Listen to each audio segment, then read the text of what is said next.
Welcome to Santa Teresa, Costa Rica. I'm here today with Francisco Teixeira, which I met at his talk where he spoke about neuroscience and breathwork. And I really was inspired by your work because for me, hearing earlier about biohacking is a really interesting part of how we can develop the potential in ourselves and in others. So I reached out to hear a bit more and to have this conversation to learn from your work.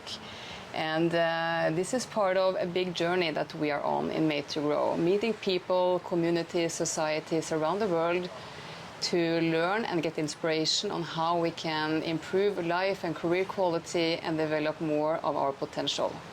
And Francisco, your work is within neuroscience. As I said, you're a neuroscientist. And you work with neurotechnology applied to arts, media, and you also try to connect this to multisensory and immersive experiences and also into well-being, which is one of the things we have in common. Well-being is really important. And also connected to clinical practice. I know you do a lot of research in this area as well. And even though your expertise field is broad, we will now focus mostly on the biohacking part. So thank you so much for meeting me. Welcome. And taking the time out of your busy schedule to share some of the learning and expertise with our followers. So please, some words from you about yourself and your background, and we can dive in from there. Okay, so I will explain and I will try to sum up a little bit all the broad areas that I work with. So I'm a psychologist and a neuroscientist, and I started working with the field of neuroimaging. That is a field that you can analyze and understand how the brain is working, mainly for clinical practice. But as I was really connected with art and music and sound, I started thinking, why don't we show to patients and in hospitals or clinic centers and so on, how the brain is working instead of using numbers and complicated graphs, start to use sounds and visuals in a more interactive way so people understand how they are actually, how the brain is working in real time through visuals and sounds. And so that's why we started with a field called neurofeedback, that is giving feedback to the patients how the session that they are doing, that can be psychotherapy, that can be breath work, can be a sound journey, or a normal clinical session in psychology or neuropsychology, give them feedback in real time through sounds and visuals how the session is going and how the brain is changing throughout the session. So that's the base of what we do and why we use art, that can be sound or any type of art, to help the wellness and well-being path of the people that are working with us. So it's really cool. There's a lot of terms and expressions that might be a little bit unfamiliar for many people. I know this is your expertise field, and for the normal people out there working, doing their best, trying to live a good life, trying to manage their careers. Maybe they would like to improve in some areas, physically, mentally, whatever area, because we are in a society where performance and being successful is really important for many people. So how is this relevant for ordinary people?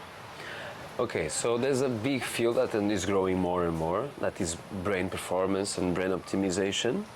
That is, okay, I want to be on my optimal state to perform, to work, to be more empathic if I need with my family, or to be relaxed in the end of the day. And there's many techniques and practices that people are doing more and more nowadays, usually based on ancient traditions like yoga, meditation.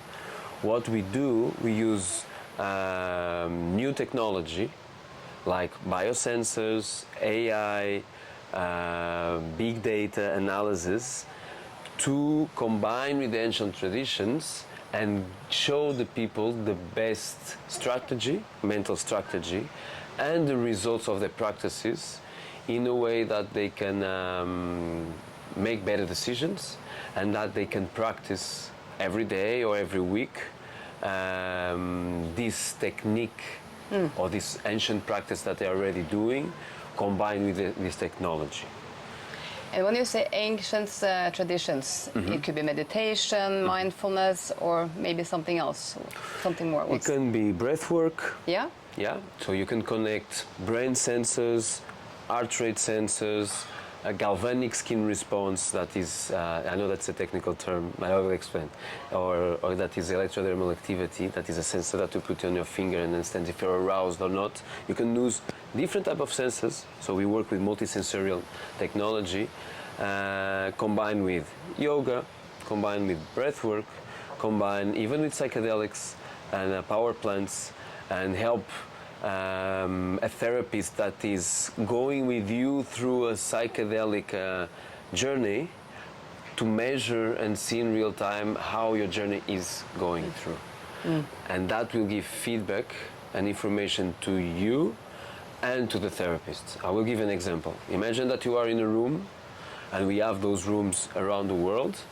Lay down doing a mushroom ceremony or psychotherapy session, and the room changes color and sound every time you get to a more relaxed state that we call theta state. And then every time you have a peak of anxiety because you have a memory that is coming and is arising to consciousness because of the mushrooms, the room turns into another color, and the sound goes up like woo. So you connect basically the what's going on inside the brain to the color and the sound in the room to reinforce or to help you in the healing process. Exactly. Wow. To be a feedback loop between the room itself, the patient, and the therapist. And the triangle is always changing according to what is happening. And I would say with psychedelics we have a fourth, that is the plant medicine or the mushroom. So this will make the fact that the therapist is inside of the room will make the therapist more connected to what is happening inside of the physiological state of the patient, and the fact that the patient is listening and seeing changes of color and frequency and sound in real time, it guides him to understand what is happening.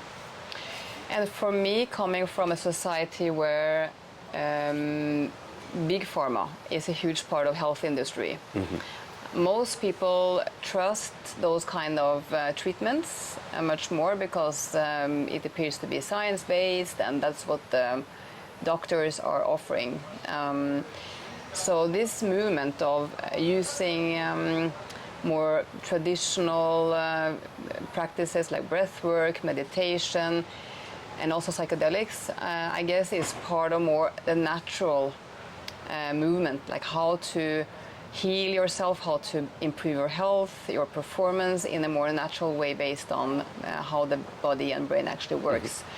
But did you also do trials with pharma, like medicine, from like antidepressants or other kind of medications, which is more common for people in many parts of the world? The curious fact about this neurofeedback technique is that it started arising a little bit to counteract against the over-medication and over-diagnosis that was happening in the normal neuropsychiatric fields, in a way that would empower more the patient for them to have an active process on their healing, because they need to use this technology and train every week or every day so they can slowly achieve a more healthy state. But what started to happen is that the technology evolved so much, the diagnose tools evolved, the algorithms evolved, the frequencies that we were using also for sound and light evolved, that now big pharma is sponsoring and financing studies where you use this technology while people are taking the normal pharmaceutical interventions that neuropsychiatry is used to. And so for me it was a big leap in terms of big pharma accepting this technology and understanding that it's more important to have a good diagnosis through real-time data of how the brain is working than going for prescription. We're just talking with people that usually on the normal neuropsychiatric field, they don't talk much. They just talk 5 minutes and that's it. So for me it was, okay, now there's more awareness that we need tools to assess better the people, and we need tools to in real time assess the intervention. If it's ancient, if it's pharmaceutical, or if it's a new combination of both. Yeah, because it might sometimes be finding the best from both worlds, right? So from the trials you have done, what do you see are more effective if you have come that far to actually compare?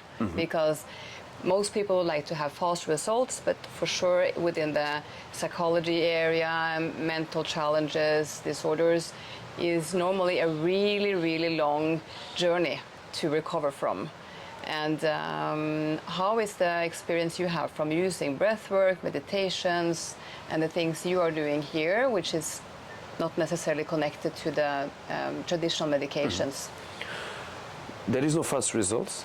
First. No fast results. Doesn't no exist. Quick fix. There's no quick fix. There is, when someone is in a crisis, there is fast interventions to at least lower down a little bit the symptom, so people are more open to embark into a long-term therapy. If you are in an anxiety crisis, or if you are so depressed that you cannot even leave your bed, you need probably a pharmaceutical intervention to calm down the crisis, so then you can move and go to the clinician that needs to see you, or to the practice that you need to do every week, so you can slowly go back to the equilibrium of your physiological state. So that is important for, I think, for the community to understand. That's why these two fields that were completely apart fields, now they need to start to work together, because there's no same rule for everyone. So everyone is individual. That's why it's important, these assessments.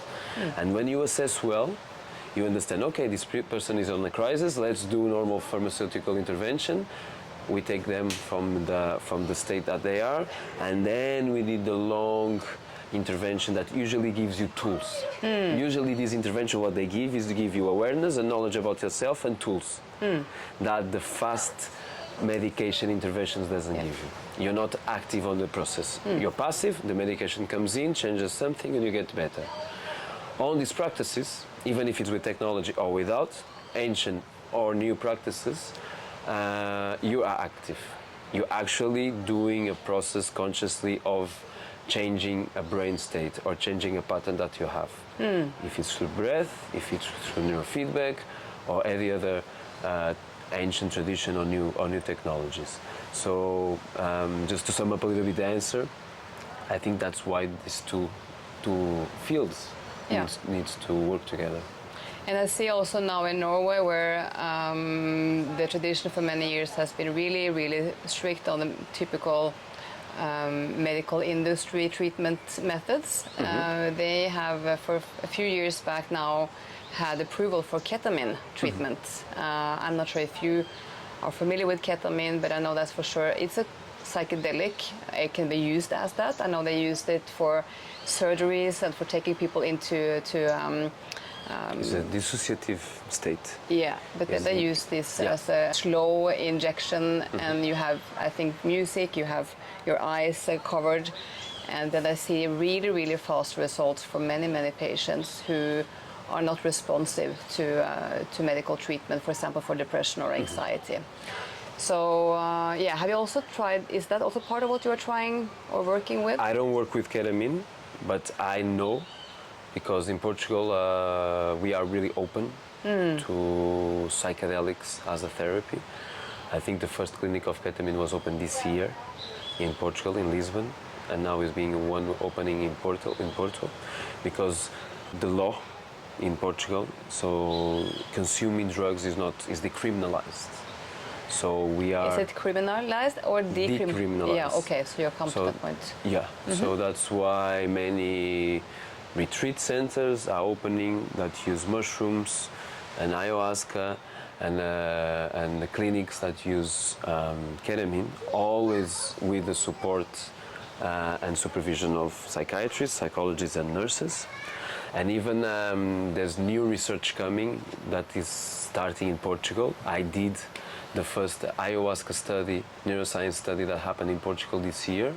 So we were taking and drinking ayahuasca and then going to an fMRI to see what is happening in the brain. And it was the first study approved. It was in the Faculty of Medicine of Coimbra. And the results are coming, I think, in half a year to a year. It just ended, like now in September. And I think is where this is all going, because is the technology that usually was stuck in the hospitals, EEGs, fMRIs, and all of those neuroimaging technologies that now, because of the law being more open in Portugal, are coming out, even as a research tool, to settings where psychedelics are being used. And so is another example where both worlds are being combined. That's really, really good. So one thing is treatments for those who struggle with depression, anxiety, and really having difficulties in managing their life and career because of such challenges. But for all of us, I guess, it's a good thing to know how to also optimize. How does my energy work? How does my focus work? How can I perform? How can I be better? Having balance in relaxing with performing, because we also have a huge challenge with stress level, burnout, health issues on a more normal level, so to say, or what's become normal is having such problems. So also say a bit about how these tools and technologies can be used for people without diagnosis to optimize their life and career. Yeah, so we have the two levels. So it's the clinical level, so it's people that are suboptimal on the clinical already with symptoms, and then you have people that are optimal, but they want to be super optimal. And one of the big advantages of these technologies is like now more and more they're getting smaller. You can use it there on your pocket, and they are cheaper as well. And so while 10 years ago a sensor would need a computer and a big cap, and you wouldn't be walking around with that or even go into a yoga session with that. Nowadays you can have a small muse like that you can use in your brain, connect to the app that is always telling you how you're sleeping, or you can have an Apple Watch that is telling you while you were running how your heart rate was. And what we are seeing now, even on this market, that is for me is really interesting, is apps that are really good on combining different data.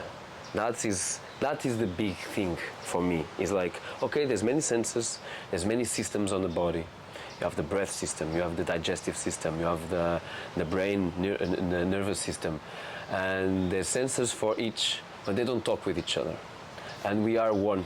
We are seeing on these technologies what we have been seeing in medicine for long years. That is, there's a doctor for the brain, there's a doctor for the gut, there's a doctor for the heart, and they don't speak with each other, and they see the organs are separate.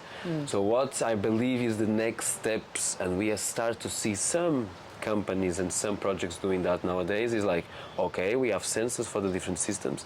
Now let's try to have a framework that integrates everything and gives insight to the person of how everything is running, because this affects this and this affects this and so on.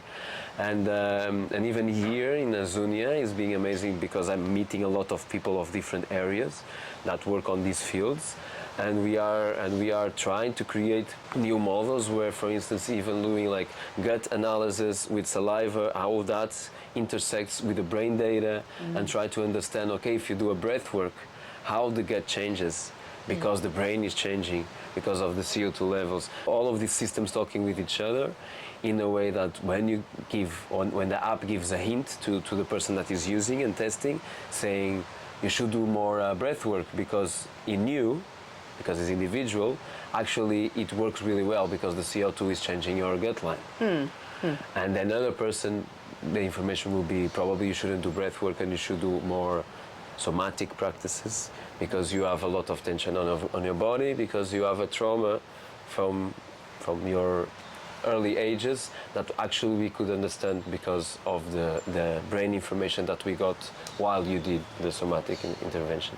So I really believe is the next steps, is a common framework where all the information gets together to give you the exactly information that you need to be on your optimal level. And one of the hot topics of today's society, at least in many of my connections and network, is about the transhumanism. And I know some people really are enthusiastic about it and just see the great opportunities and how it can improve and be like super machines and superhumans. And some, I guess partly including me, are also a little bit on the skeptical side. I think it depends on how you do it and what you actually define as transhumanism.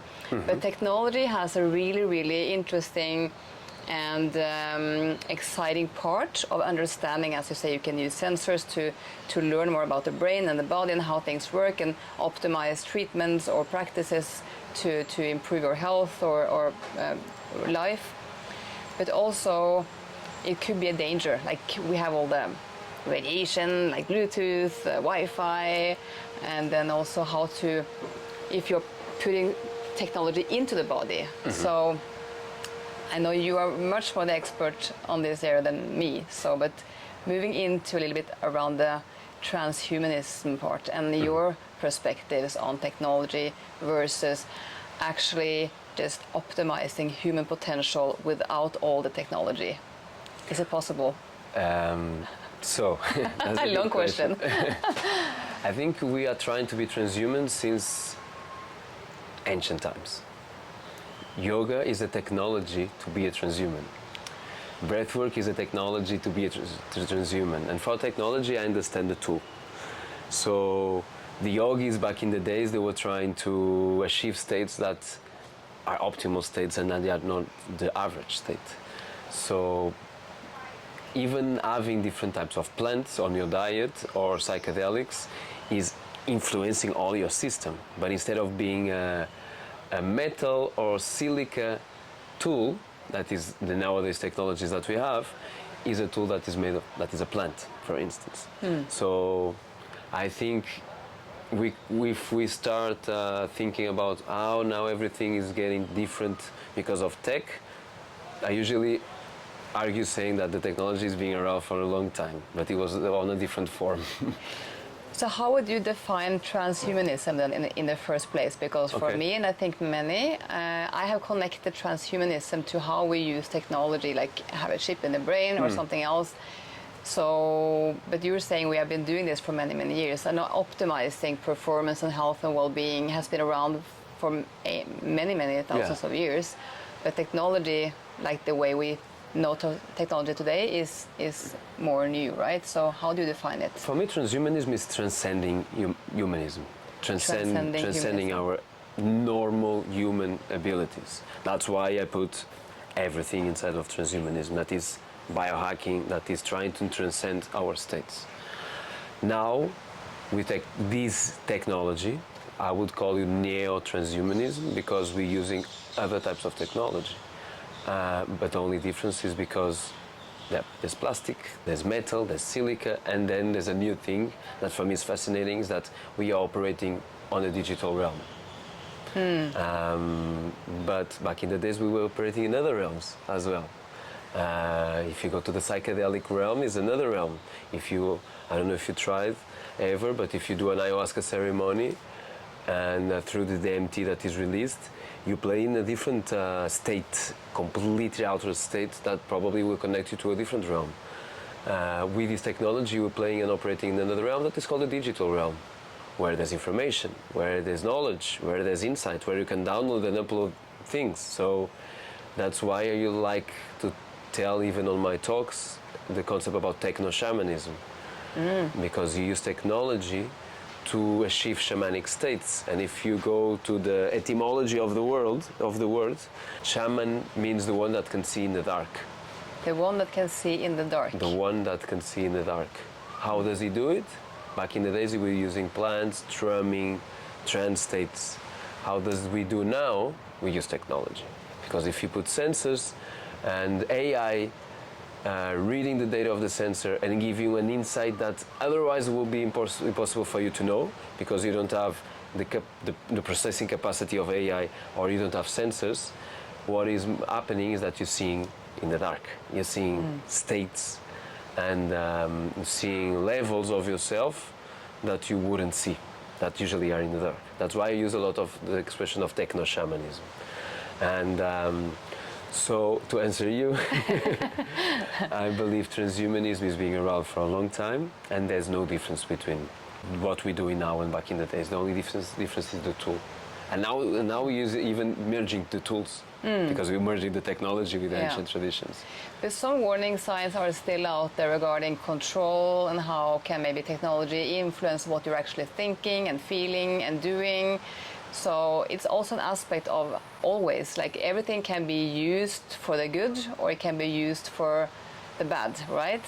So also some thoughts on how we have to be careful also in watching where do we go with this. This is a common question. I was part of a group sponsored by the European Commission called NERI, Neuro Enhancement Responsible Research. So it was an ethics framework to understand and to mediate neuroenhancement technology. So it's ethical. And I went to a conference and there was a philosopher there, neuroscientist, psychiatrist, and so on. And there was a philosopher that he read, I think it was Plato. He read a text from Plato talking about the pen with a feather was invented. And the text was like, you shouldn't use the pen because the pen is a dangerous technology because it will take your thoughts and put into paper and everyone can read your mind and then you will lose all your memory because you can take it out of your brain and put it. So the fear of technology is being around for a long time. Or the fear from anything that's new, I guess, is common, right? Yes. And so probably if Plato was here now, he would say, don't use the EEG because your mind was going to be read. Or be careful with AI because it's going to take over the world.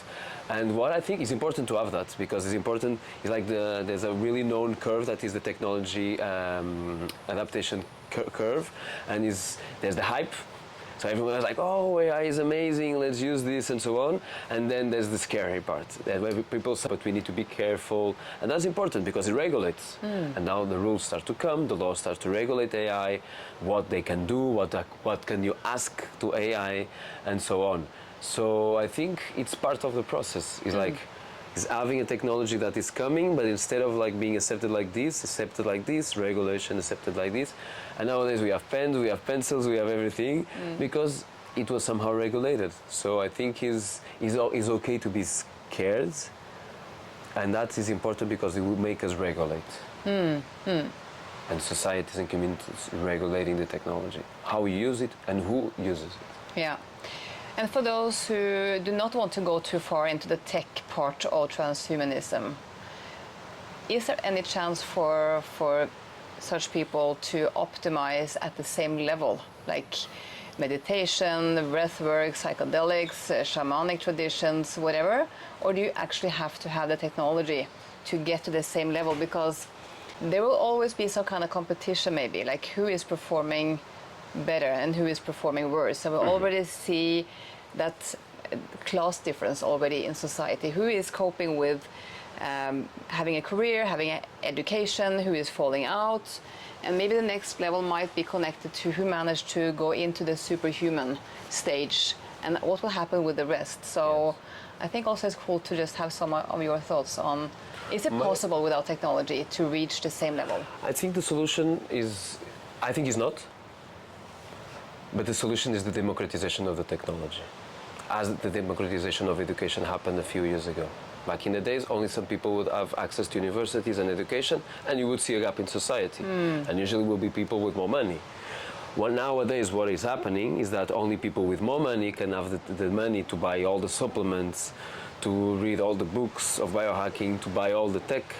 So what I think is important is for governments to democratize this technology as they started democratizing healthcare and education. And if that happens, it's not like, okay, let's maybe there's a way of people improving as much as with technology without. Instead of that, it's like, no, let's give technology to everyone. Yeah, so knowledge and technology needs to be available for everyone, Democratized. and It's then like- you can have more equality, right? Yeah. It's like imagine a phone. The example of an iPhone. Everyone has an iPhone. Even if you don't have much money, you manage to find money to buy an iPhone because I saw people that they don't have even money to have food, but they have an iPhone because it gives you so many abilities to live because of all the apps. And I think in the future biohacking will be like that. It's like everyone will understand that there will be so many doors opening and abilities that you can have through biohacking tools and technologies that you will want to have it. Yeah. And I think what the governments need to do is support that. Yeah. And just a little bit back to the question regarding how the radiation basically, or the Bluetooth, the Wi-Fi, how is it actually impacting? Because now we have full speed on 5G. We see some possible challenges in how that can impact both nature, animals, and also us as humans. And discussion about is it even good for our brains to have Bluetooth headsets in our ears constantly throughout the day? And also all these gadgets you will be showing soon are also connected to something, which means we have some frequencies around in the room or close to the body. I think it has to be, again, a matter of awareness and consciousness of the companies that are developing the technology, as is happening with food more and more. Okay, you were back in the days, like in the 80s and the 90s, the model of food was more food with less quality. And now we're growing and understanding that, okay, maybe it's better to have less food production but with more quality, and some companies are getting that awareness, so they are changing all the way of making the food, the production lines and so on, so it's more healthy, so they have that awareness. So the same needs to happen with technology companies. The Apple that is developing phones, all the new companies of sensors that are coming, they have to understand, okay, maybe we reduce the performance. We don't need to have 5G every time on our watch, on our EEG. So we increase the health of the clients that are using those technologies. Yeah, that's a really good thing. So I'm really curious to see some of the stuff you're using, because your company is Mu Labs. Is it pronounced correctly? Mu Labs, yeah. Mu Labs, yeah. Mu is a brainwave that appears when you create an empathic relationship with someone. Yeah. When you connect through a talk, or when you see a movie and you cry because the actor is crying, that's Mu. Yeah. So I don't know if you think we should dive into just looking at some of the gadgets or the tools you're using, or if you find something else you would like to add to the conversation about what people maybe should be aware of, or some missing pieces here. I think I can show the Muse. I don't know if do you want to do a test and see the visuals and how your brain is working. Yeah, that would be cool. Film. Okay. Yeah.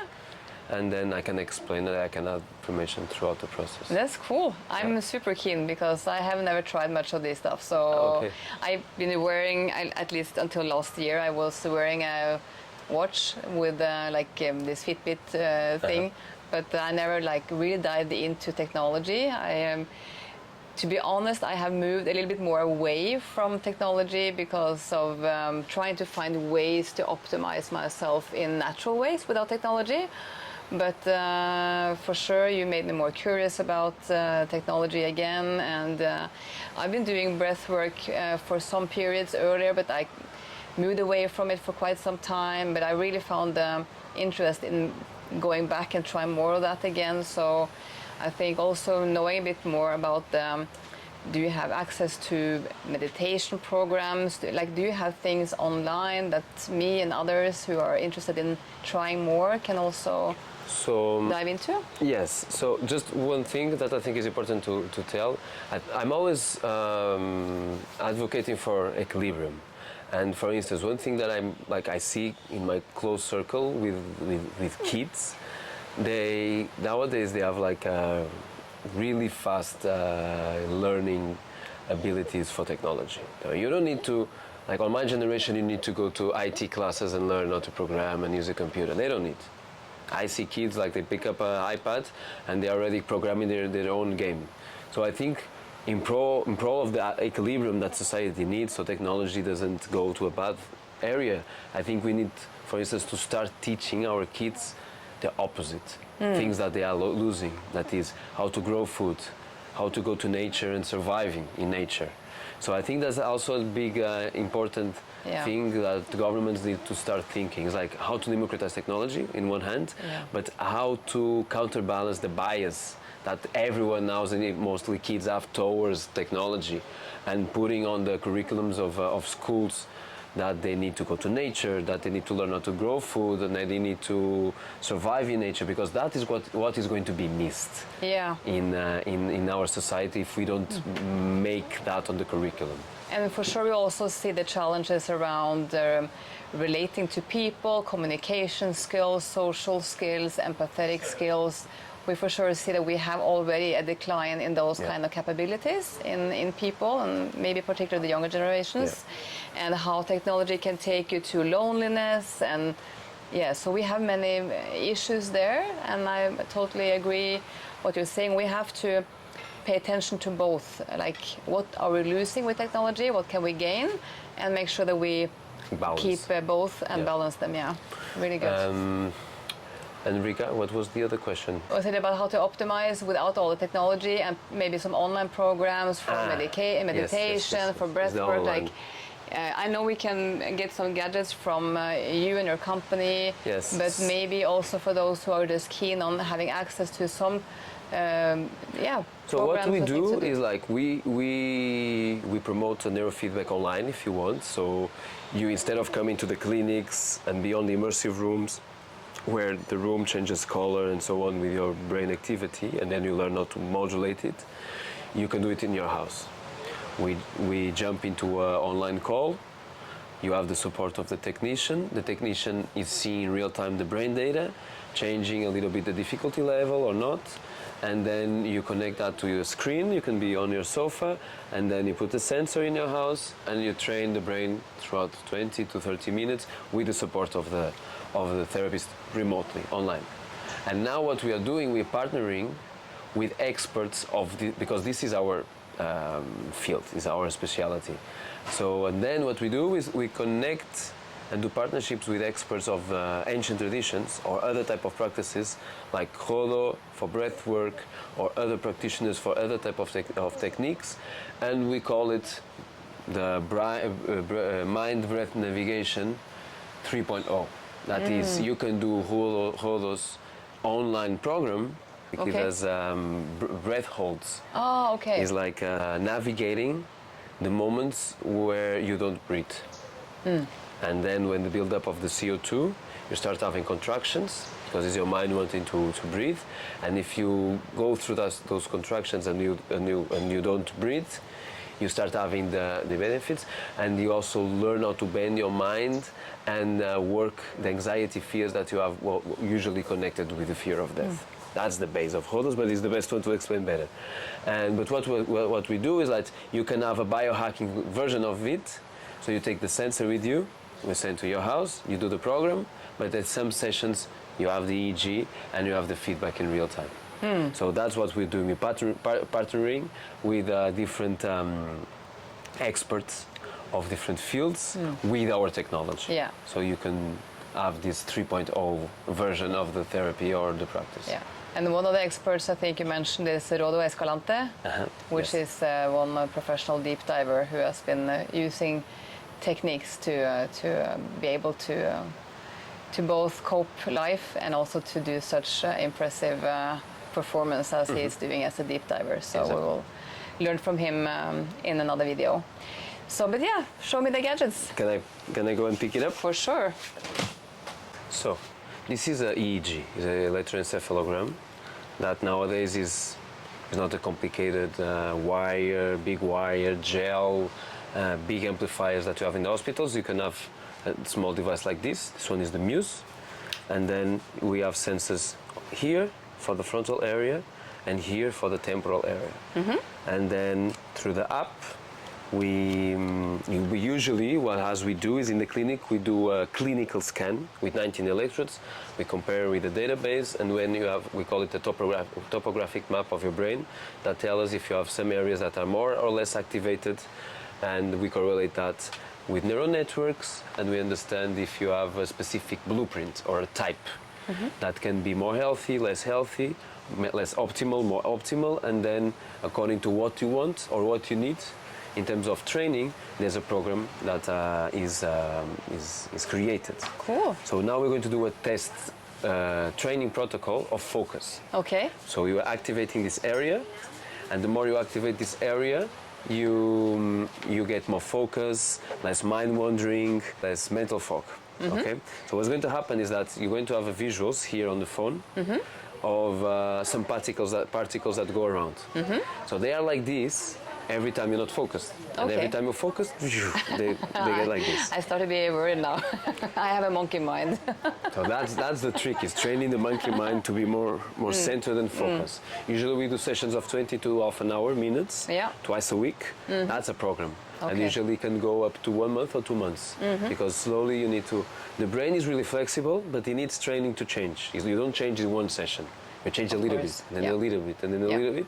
Then after 2 months, your brain is completely changed according to the area that you were training. So now it's going to be a small demo, 7 minutes. Every time you get to a higher frequency that is beta, that is around, or low beta, that is around 15 hertz. So instead of being on 8 hertz, you want you at 15. So it's high performance, more focus. The particles and the sound do like. Okay. And then if you lose control, and this is the game. This is the interaction and the training. And throughout the session, usually I give some tips. And if it's a more psychotherapy session focused in traumas and anxiety, I have some methodologies that can make you evoke the trauma, feel the trauma, and then even feeling the trauma, you need to keep focused. Okay? But here is going to be only just a small demo. So I'm going to put you this. Okay, do you feel comfortable? Yeah, it's supposed to be quite tight, I guess. That's the idea. Yeah, but I will check here the sensors if everything is okay. And how much is the price for such a sensor like this? Is it affordable for most people, or is it 300 euros? 300 euros. And usually the sessions, it varies a little bit on where and the country, but in Portugal is around 70 euros each session, and the exam is 200 euros. And usually you do an exam in the beginning and in the end of the program to compare the data and see the evolution and the areas that got more towards the optimal state or not. So now here we can already see in real time, this is what the therapist sees on the clinic, or if they're doing remote. They see the signal, and then when we start we're going to see the different frequencies, and then I can put less or more difficult. Okay. So throughout the exercise I will ask you to just, it's only the mind that moves. Okay. Not the face, not the muscles of the face. Even if you need to focus, try not to do like this. Just relax face, and then it's the mind that gets to focus. I'm going to do a baseline assessment to see how your brain is now, and then the exercise will start from there, okay? Just look forward. Open eyes. Open eyes. We're doing the assessment.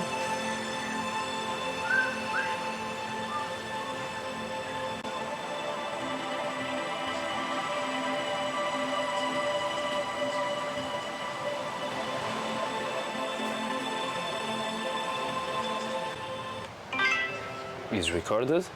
Now I'm going to start. So now I'm going to be close to you. Sorry. So this is the feedback. Now then I rotate so you can see the camera. Every time you're not focused, the particles are like this. If every time you focus, they stop, and try to focus long time so this bar, green bar, goes up to the top. And then you can rest a little bit, it goes down again, and then you focus again.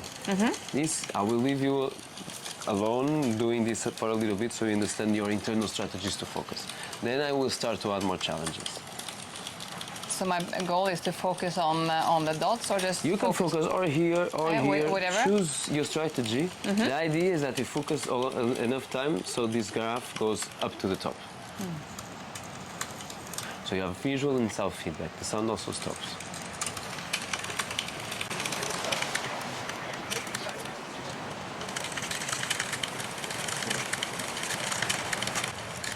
And one thing that also happens throughout the learning is like you start to identify what are your distractions, what are your mental distractions when you're managing to do it and then somehow you go away. And usually there's a pattern, there's something that really takes you out.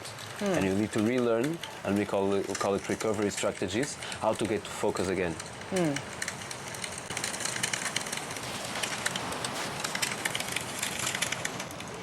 Try to go up to the top. And usually there's two different strategies. The physiological strategies and the cognitive strategies. We usually start with the physiological because they are easier, through the breath, through feeling somatic sensations on the body. And then when it's already trained and you start to go to the state that you need to go really easy, and you identify mentally that state, you stop using the physiological strategies and you start using the cognitive ones. That is only going there through the mind and not using the physiological system. It's difficult. Can I show? Yeah, for sure. So let's relax a little bit so the feedback goes down. You might show even a bit closer to the camera so it's easier to actually see. Now try to focus.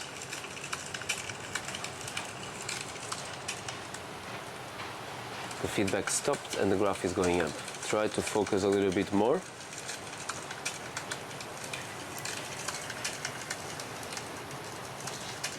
More. A little bit more. And you reach the top. Well done. A short peek and then down again. You want to do a little bit more? Because then we can see the data in the end. Yeah, that's cool. It's nice to have the report, So now the try. diagnosis after. Yeah.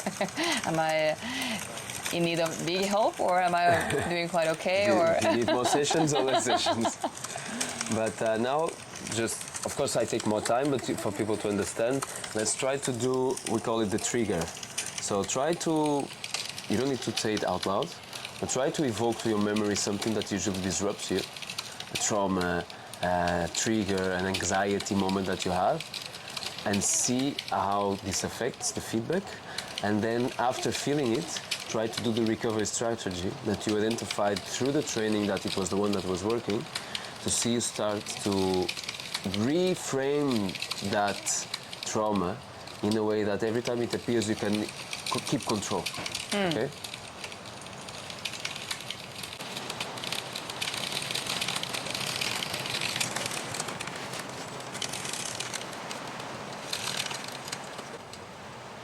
Well done. And then you start to identify the moments. The normal state, the trauma state, and then the recovery strategy. And then you start navigating this. And this is the ability to be polyphasic that I explained on the talk. That is the ability to go through different states whenever you want. And most of the symptoms come when people they get stuck into a state. That is always an anxiety state, for instance, someone that has anxiety. And even if the trauma comes, goes away, is not present anymore, they're still on the fight or flight mode. Or kids with autism that they get a lot on the executive mode state, they're always performing, but then they cannot be empathic, they cannot communicate with what is outside. So they are stuck into a state. And according to the polyphasic model, the more polyphasic you are, the more ability to navigate through states whenever you want, so you're flexible.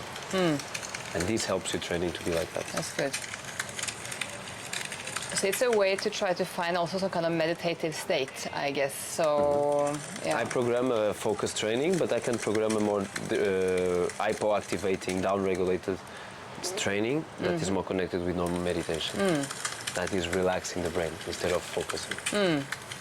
There's many programs according to the area and to the state that you want to if you want to up-regulate or down-regulate different areas of the brain. Yeah, for sure, like how to improve focus, reduce brain fog when you're tired, those kind of things, which is often common for all of us who would like to be at our best as much as possible. And usually what we do in the clinics, we have a clinical interview where people explain what they want, but then they always need to do the exam. So we fit their needs to actually how the brain is working, and then we decide the program that they need to do. We are almost finishing. Try just to do a peak performance moment just before we finish.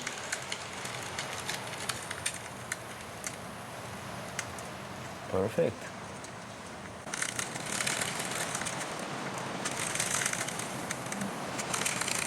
One more time.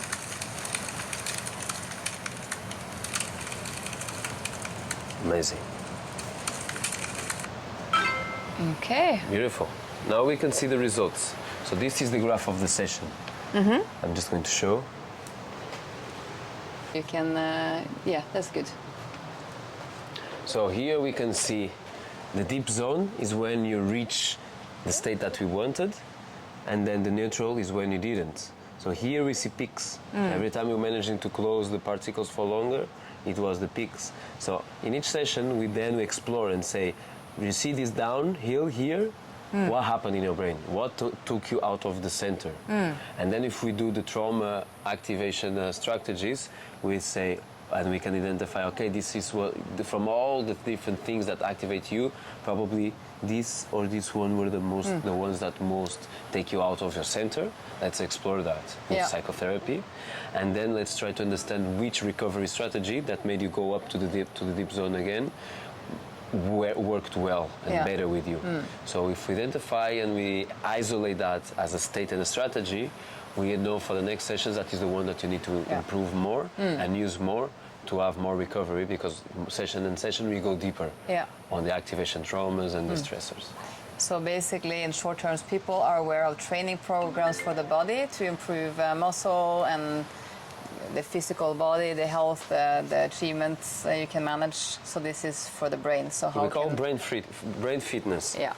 Is, brain fitness, yeah. My dream or my vision is like, as there is gyms, and everyone nowadays, like 30 years ago, there wasn't the gym culture that there is now, where people go, they have programs, they do this and this.